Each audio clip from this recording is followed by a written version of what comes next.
Piece world থেকে বিধানসভা, সেখান থেকে মুজফ্ফর আহমেদ ভবন, শেষে যাত্রায় বুদ্ধদেব ভট্টাচার্য ছুঁয়ে গেলেন একটার পর একটা বিন্দু। প্রয়াত প্রাক্তন মুখ্যমন্ত্রীর প্রতি শ্রদ্ধায় মিশে গেল শাসক বিরোধী সাধারণ মানুষ। ৮০ বছরের সফরের ইতি, তিনবারের মুখ্যমন্ত্রীকে চোখের জলে বিদায় জানালো গোটা রাজ্য। বিধানসভা থেকে আলিমুদ্দিন হাতের তালুর মতো চেনা ঠিকানাগুলোয় শেষবারের মতো ঘুরে গেলেন বুদ্ধদেব ভট্টাচার্য। আর তাকে একবার চোখের দেখা দেখতে উপচে পড়ল ভিড়। বৃহস্পতিবার সারা রাত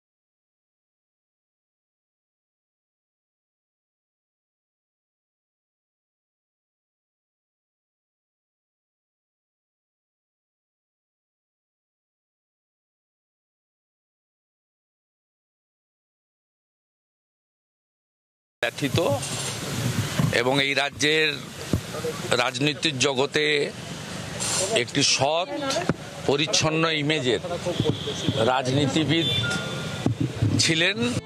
বিধানসভা থেকে মুজফ্ফর আহমেদ ভবন, যে আলিমুদ্দিন একসময় তার ঘর বাড়ি ছিল, সেখানেই তাকে শেষবার দেখতে অসংখ্য চেনা অচেনা মুখ।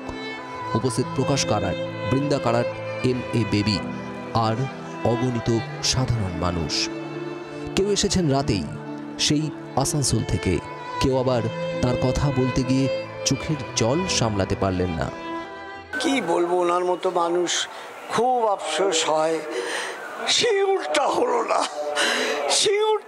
না, এটা কিন্তু খুব অন্যায় হয়ে গেছে ওনার প্রতি।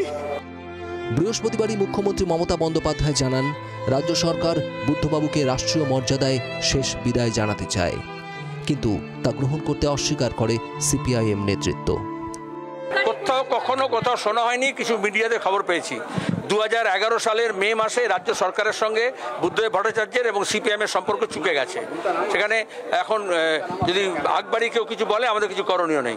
মানুষের স্যালিউট খুব শক্তিশালী। বুদ্ধদা মানুষের স্যালিউট ডিজার্ভ করেন, আপনার তাই বলেছি। বরাবর সম্মান পেয়েছেন, মানুষের কাছ থেকে সম্মান পেয়েছেন। মানুষের সম্মানের চাইতে বড় সম্মান আর কিছু নেই। রাজ্য সম্পাদক থাকাকালীন DYFI-কে ঢেলে সাজিয়েছিলেন বুদ্ধবাবু। যেখানে তার নিত্য আনাগোনা ছিল, সেই দীনেশ মজুমদার ভবনের শেষবার তার পায়ের ধুলো পড়বে না তা কখনো হয়? রক্ত পতাকা হাতে সুশৃঙ্খলভাবে কমরেডকে শেষবার লাল সেলাম জানালেন দলীয় কর্মীরা। সেখান থেকে কিছুটা এগিয়ে AJC বোস রোড ধরে NRS হাসপাতালে রওনা দিল শবদেহবাহী শকট দেহদানের উদ্দেশ্যে।